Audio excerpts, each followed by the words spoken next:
Jansen. Today we are over at JK Creative Printers, and we are talking with Mike Nobis. He's an old friend of mine. I grew up with his son, Tom, and we are asking him questions about what he's looking for and what he expects other businesses are looking for when it comes to jobs, which you should be wearing, things that we've been doing for the last few weeks. But today we will be talking with Mike Nobis one-on-one. So I'm going to switch the camera over to Mike. All right, make sure I got it there. There, it looks doing it better that way. All right, so this is Mike Nobis. Mike Nobis, let's see, how long has JK been around? Since 1907, so what is this, 111th year or something like that? Yeah, been around a while. Oh, jeez. So anyway, this is my old friend, neighbor, buddy's Mike Nobis. Growing up and everything else, I've got to experience, the nicest guy in the world. His family's been nice. I got to meet your dad and everything many, many times. Got to ride around in the golf cart many, many times. Always giving back to the community, always trying to help younger kids, military, get ahead in life. Basically what we do here, we're just going to go, I'll ask you a few questions and then just go by ear, because we want to know firsthand when people are going in looking for jobs. What are you looking for? What do you think the community's looking for? How are they supposed to appear, dress? Common sense questions. I think we've gotten away from a lot more of the, not going to down it, but the political correctness of life. We've gotten away from common sense. Look nice, dress nice, be polite, be courteous, things like that. So I guess if you could, real quick, just tell me about JK first, in your business, and how it came about, and how many generations you guys are kind of through, and if that's okay with you. JK Creative, which actually was started out as Joseph Kiefer Printing. It started in 1907. It started out as a commercial printer. Has been all its life. Actually, there was another printing company before them, which was called the Old Monarch Printing Company, which was in 1898. So we've been in the printing business a long time. I've not been there the whole entire time, but it feels like I have.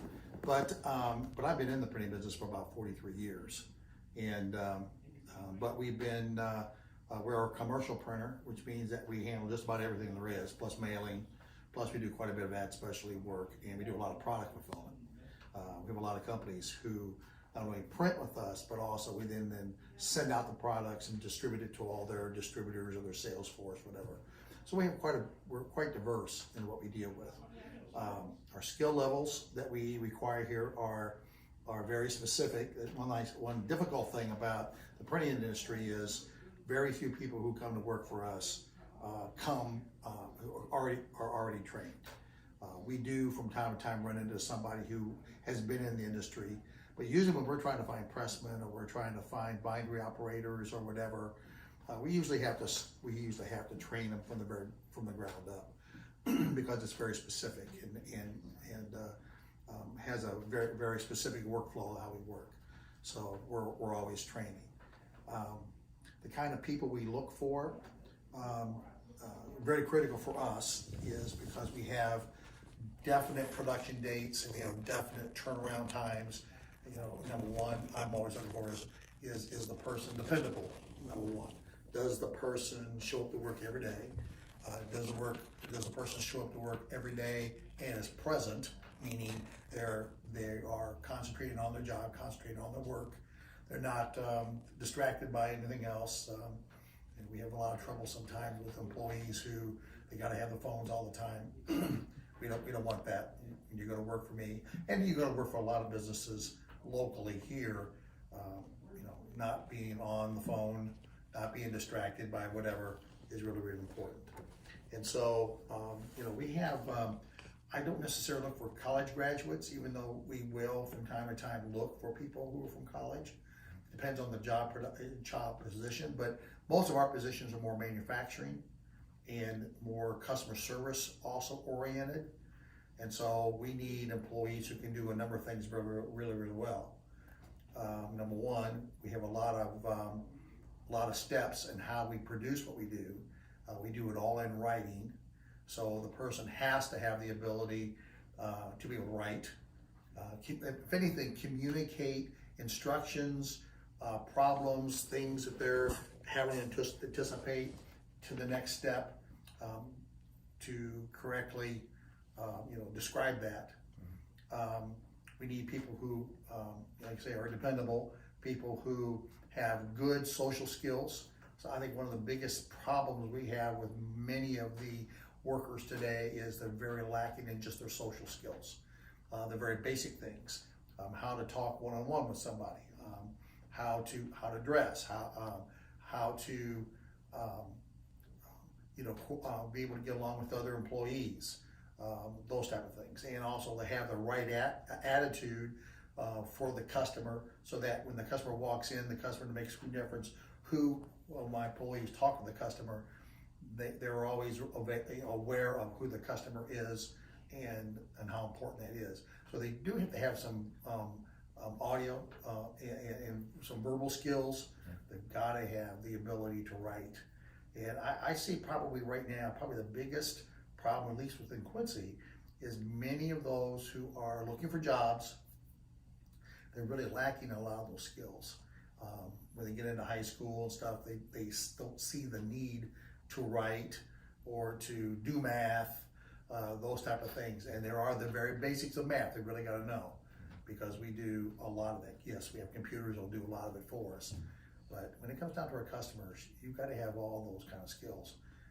And unfortunately, I think many people today who do try to get into the job market are really, really lacking that, which really prohibits them from really getting decent jobs or getting a job to be able to get into the market.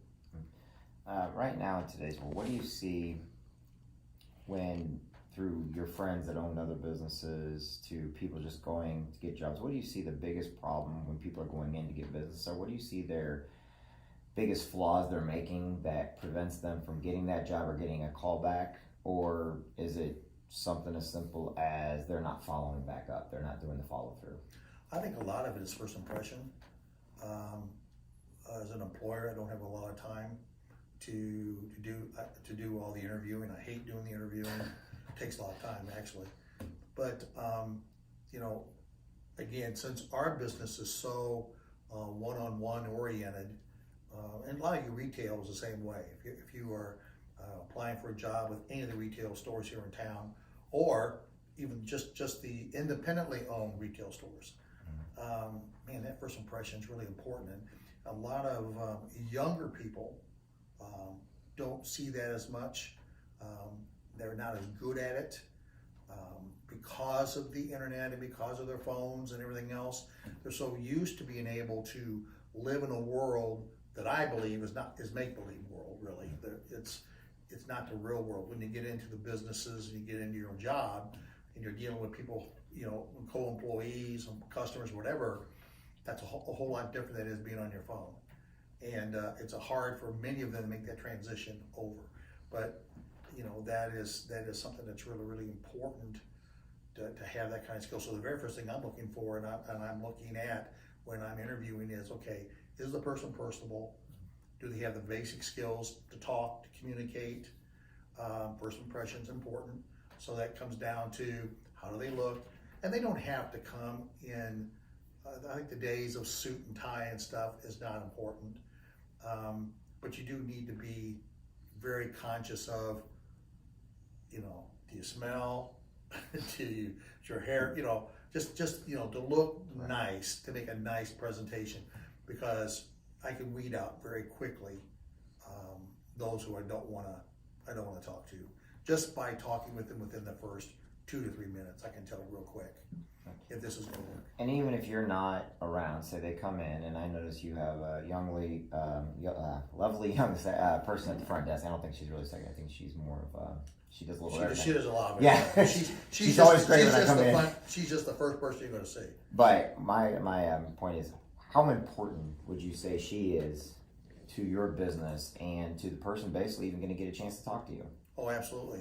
If you'd ever call us and you talk with Diane, it's sort of a joke. It takes I always say it takes about 5 minutes to get through the real niceties before you can actually say what you're trying to do. But that's just what we do. She's very very personable. If you talk to her when you walk in the door, our idea is we want this to be a safe place to be. When you walk in, you say, "Wow, okay, these people seem to welcome me, and we're interested in what they do." you know, you've had a lot of experiences either in stores or whatever, where the employee is just going through the steps of their job. They don't really care about, or at least they put off the idea that they really don't care if you're there or not. You're just a person they have to deal with while they're there on the job. And you can figure those out real fast. A lot of times you're looking for, especially if you're looking for an employee to help you in the store, you know, there are those who have yes faces and those who have no faces. And we try to emphasize, and I'm looking for the yes face person when they walk in. And I ask myself a lot, if I was going somewhere, would you be the person I'd want to talk to? And if it's no, then I don't go any farther. So again, that first impression is really, really important. Right. Let's touch base on real quick a little bit, and with you I think I got to change up my question a little bit, because application compared to resume, but since you have a lot of writing involved, you would probably prefer somebody to write out an application probably when they come in here. Would I be wrong on that one? It really depends on the position. If the position is a little more of administration or sales, those type of things, then that's a whole different type of interview process. But most jobs in Quincy today are, and what most of us are looking for, is those people who are retail oriented, customer service oriented, factory. But again, factory, even though you're in the factory, you still have to do an awful lot of communicating. And so, you know, a lot of us employers are looking for that ability. I do a couple of things. Sure, I like to see resumes. Resumes don't really tell me very much. They'll tell me what you want me to know. They're usually hyped up quite a bit.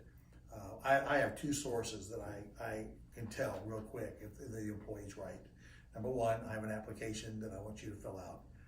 That application basically tells me, because of the questions I'm going to ask you, and few of them are just check marks, or fill in your name. I do ask you questions, mainly because I'm not necessarily as concerned about the question as do you have the ability to write?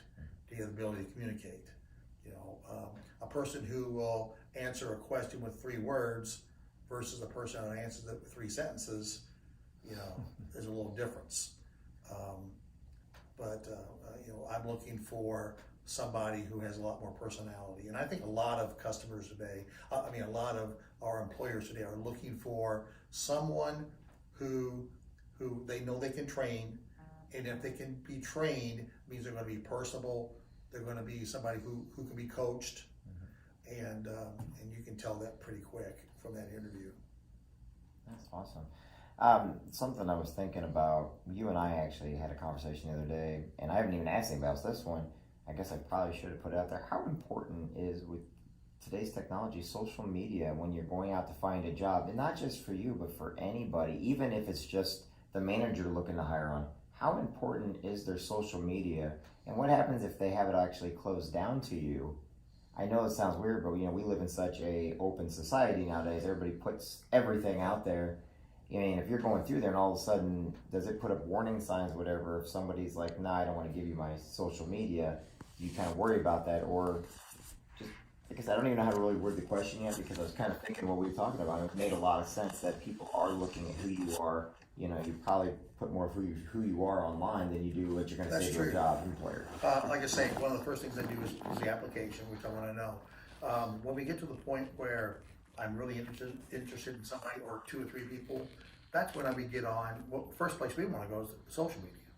You know, I'll check Facebook, you know, all the different things that are out there. Mainly because a lot of times you can find out an awful lot about a person, what they think about, who they're interacting with. You know, I advise a lot of students throughout the year, and I tell them, you know, your Facebook, your social media is your personal history. It is what's going to follow you for the rest of your life. Yes, you think you can delete it, whatever. No, you don't. And so an employer will very much so go online and check your social media. I like to take a look at the pictures. Pictures tells me a lot. I like to take a look at what they put on there as to what they like to do versus what I actually see them doing. If a certain person and I'm interested in their language is terrible. They use the wrong, bad language and stuff. I'm gonna not do that. And it's amazing how many younger employees or potential employees they don't take consideration as to what they say, how they say it, who they're talking to, pictures they put up. And you have to also realize too that when you come to work for me or you work for somebody else, your image is also then stamped on as my image. And there's a lot of times I walk into stores and I'm thinking, oh my gosh, this person is the face of this particular store. The owners or whoever would not be happy with that. And it's not a very good thing that if people know that a certain person works for me and yet they're spewing all kinds of stuff out on the internet, I'm not going to be real happy about that. And so I look for that first. One of the things I look for after the application, but also it can keep you from keeping the job, and you got to be really careful. Of course, the third thing is really, really hard, important. We do a drug test, and our state is now moving into what you call casual marijuana and stuff. We're still going to drug test. Most employers are going to drug test, and it might be legal to do. It's just not smart to do, and students really have to be very careful about how that works. And because employers, we have a lot of liability, especially when it comes down to workers' comp and stuff. Can't afford to have any of our employees hampered in any way, and that goes right along with alcohol, you name it. We watch that pretty close, and social media will tell me that a lot, what they like to do. And because if you can't come to work because you're impaired in some way, or you go out and you're doing something else and you get hurt and you can't work for 6 months, I'm in trouble because now I have a very important employee that I need to have that now can't work.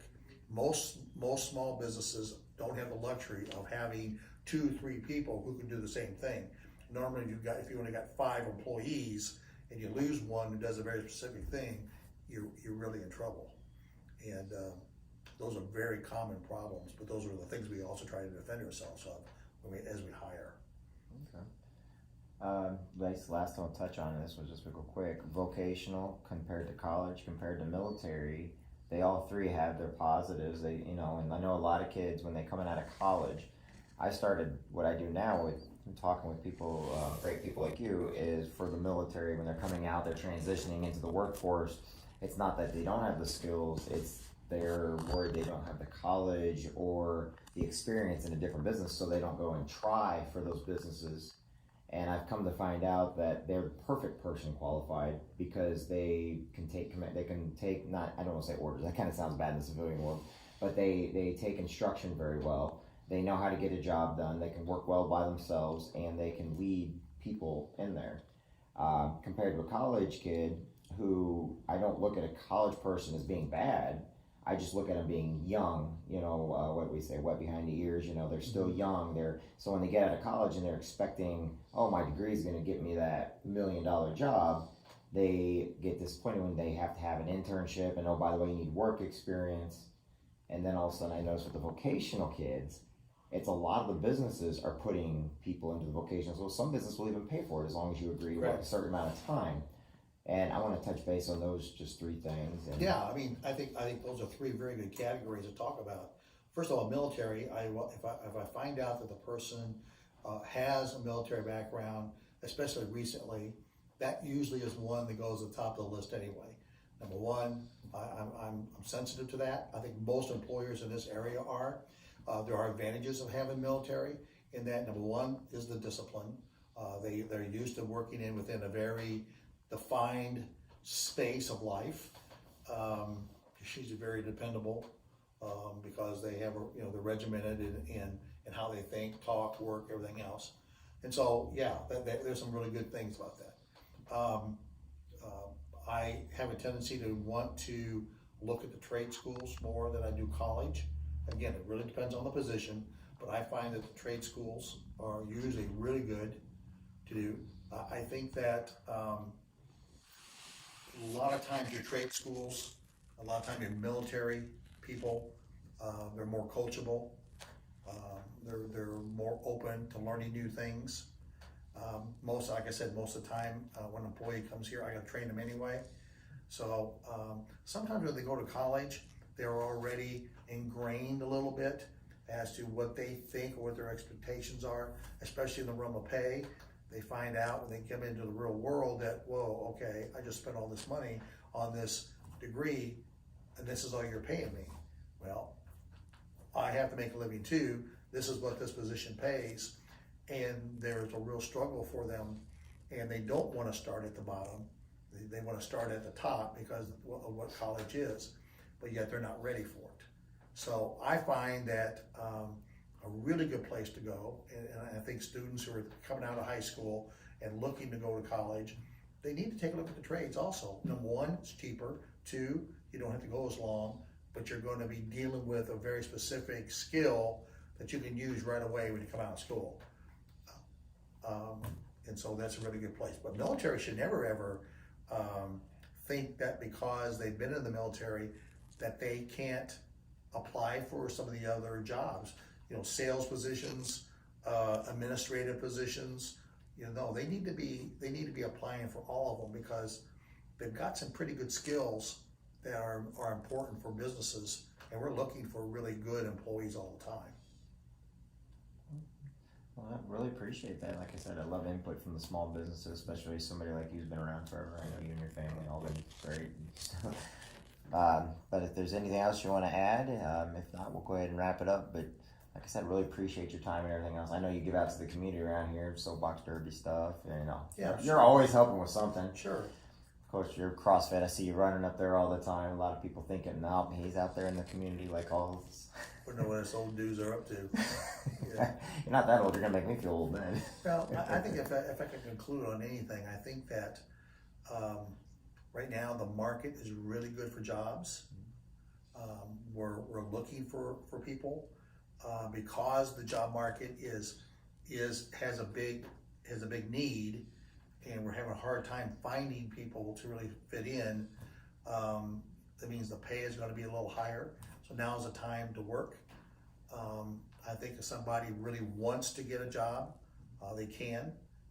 They just need to be aware of a few things. You know, that first impression is important. Make sure you can communicate both verbally and everything else, and just look your best, because I think that first impression makes a big deal. And in an interview, talk. I've met a lot of people who are somewhat shy, and they give you the one-word answers. It's like, no, I want to know more about what you. Because my questions are to get you to talk, and I want to get to know you better. And for some people, that's really hard.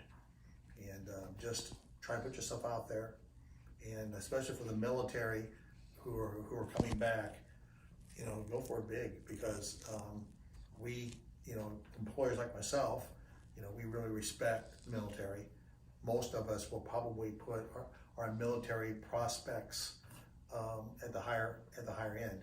So don't ever sell yourself short. Okay. Well, thank you very much, Mike. I really appreciate it. Thank you you for your time. I know time is the most important thing we got these days, so thank you very, very much. Yeah. So let me push stop. You can push stop on that, guys.